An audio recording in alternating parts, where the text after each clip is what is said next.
तुम्हालाही माहिती असेल की मागचे 10 दिवसांमध्ये आपण किमान 7 बिबटे पकडलेले पण आहे. आणि याच्या नंतर आणखीन मी सांगू इच्छितो की आजपर्यंत कधीही बिबट्याला मारण्याची परमिशन कधी मिळाली नाही.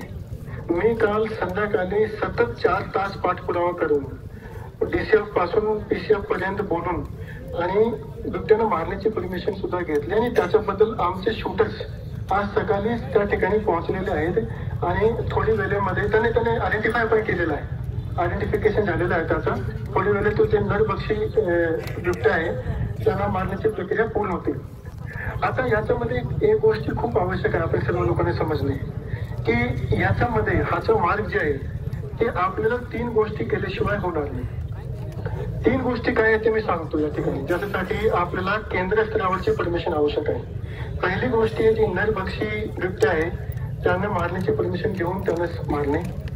दुसरी जी गोष्टी आहे ते आहे की जे अतिरिक्त आपल्याकडे या ठिकाणी बिबट्या झालेले आहे त्यांना या भागातून शिफ्ट करणे दुसऱ्या ठिकाणी. आणि तिसरी जी गोष्टी आहे याची परमानंटली नसबंदी करून घेणे. हे 3 उपाययोजना जी आहे हा 3 उपाययोजनाचा अंमलबजावणी आणि परमिशन हे केंद्र स्तरावर असते. केंद्र कारण हा जे जनावर आहे ते शेड्यूल 1 जनावर आहे आणि त्याची परमिशन केंद्र स्तराकडून लागते. काल संध्याकाळी आमचा DCM सरांशी बोलणं झाला. आज सकाळी DCM सर आणि CM सर दोघांशी बोलणं झालं आणि ते दोघंही मान्यवराचा माननीय केंद्रीय मंत्री सोबत बोलणं झालेलं आहे. परवा किंवा गुरुवारीला केंद्र स्तरावर याची बैठक होणार आहे आणि याच्यामध्ये मोस्टली गुरुवारी किंवा शुक्रवारीला बैठक आहे. गुरुवारी किंवा शुक्रवारीला या बैठकमध्ये हा अतिरिक्त बिबट्याला शिफ्ट करणे आणि नसबंदी करून याचं पॉप्युलेशन कंट्रोल करणे याच्याबद्दलचा निर्णय आणि त्याची मान्यता केंद्र शासनाकडून घेतली जाते. आणि हे बघा आमदार खासदार साहेब हे जे विषय आहे हे आपण खूप कमी कालावधीमध्ये प्रपोजल पाठवून आणि मीटिंग पर्यंत आणलेलं आहे. आपली पहिली मीटिंग आपल्याला आठवण असेल की 13 ऑक्टोबरला झाली होती आणि 13 ऑक्टोबरच्या नंतर 20 दिवसामध्ये आपण एवढी गोष्टी केलेली आहे. अनफॉर्च्युनेट काय आहे की मधल्या कालामध्ये सतत 2-3 अशा प्रकारची घटना घडलेली आहे. त्याचं गांभीर्य मलाही माहिती आहे पण आम्ही कंटिन्युअसली याच्यामध्ये आमचे प्रयत्न करून आणि मान्यतापर्यंत आणलेलं आहे. आता महत्वाचे स्टेप जे आता आपलं शेवटचं राहिलेलं आहे की केंद्राची मान्यता घेऊन अतिरिक्त पॉप्युलेशनला शिफ्ट करणे.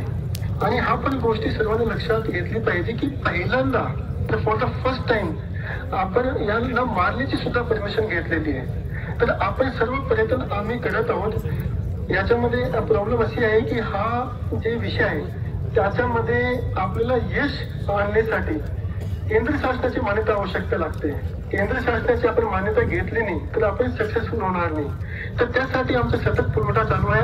खासदार साहेब आपण सुद्धा CM सरांशी सुद्धा बोलले होते, DCM सरांशी बोलले होते, केंद्रीय मंत्र्यांशी बोलले होते. आपल्यालाही माहिती आहे की याच्यामध्ये आता एक मीटिंग होणारच होती आणि ती मीटिंग जी आता गुरुवारी आणि शुक्रवारी लावलेली आहे. मी सर्व लोकांना सांगू इच्छितो की याचा खूप गांभीर्य आम्हालाही माहिती आहे आणि त्याच्या अनुषंगाने सर्व जे महत्वाचे पाव आहे ते अगदी सर्व लोकांनी उचललेले आहेत. उपाययोजना पण तयार केलेली आहे.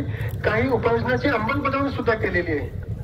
पण जे केंद्र शासनाकडून जे आपल्याला आवश्यक आहे तेवढं मात्र एक आहे जे ते परमानंट सोल्युशन आहे.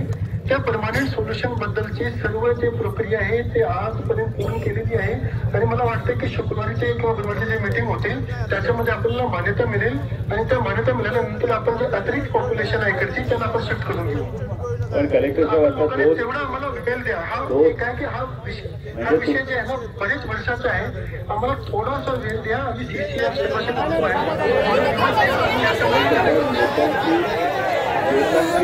कशी तीव्र आहे, लोकांची भावना तीव्र आहे. तुमचे आतापर्यंत 1 पथक आलेलं आहे, त्याच्यात 2 पथकं अजून तुमची येणं बाकी आहे. ते धवल मोहिते आणि जुबीन हे 2 शार्प शूटर अजून येणं बाकी आहेत. ते लवकरात लवकर येणं गरजेचं आहे. ही 2 पथकं लवकरात लवकर येणं गरजेचं आहे आणि तिथे एकच नाही, तिथे जेवढे बिबटे दिसतील हे नरभक्षक बिबटे जे आहेत यांना आधी शूट करणं गरजेचं आहे, पहिली गोष्ट. दुसरी गोष्ट, केंद्र शासनाच्या पातळीवर तुम्ही जे 3 विषय मांडले यामध्ये सगळ्या ग्रामस्थांचं म्हणणं चौथा आणखी एक विषय पाहिजे, तो म्हणजे या मानव वस्तीमध्ये आलेला जो बिबट आहे त्याला शेड्यूल 1 मधून बाहेर काढणे, कारण तो त्याच्या नैसर्गिक अधिवासात नाही. हाही विषय आपण त्यामध्ये ऍड केला पाहिजे. तर या जर गोष्टी आपण त्या गुरुवारच्या बैठकीपर्यंत ऍड केल्या आणि आता त्या पथकाकडून आम्हाला काहीतरी रिझल्ट दिसणं गरजेचं आहे.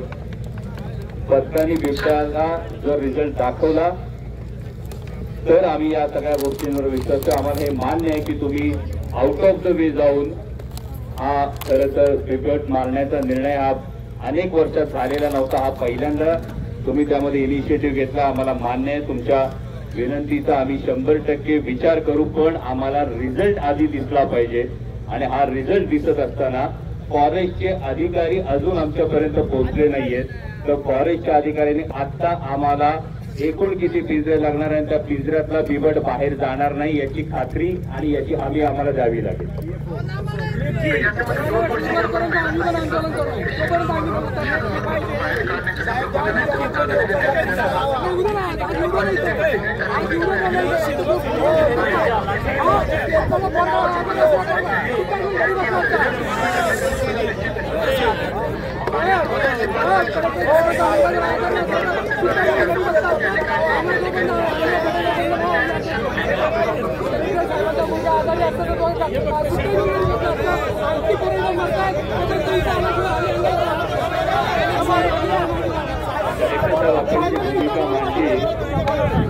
ग्रामस्थांपर्यंत पोहोचलेली. आता ग्रामस्थांचं एकूण काय म्हणणं आहे तर मी ते आपल्यापर्यंत पोहोचवतो.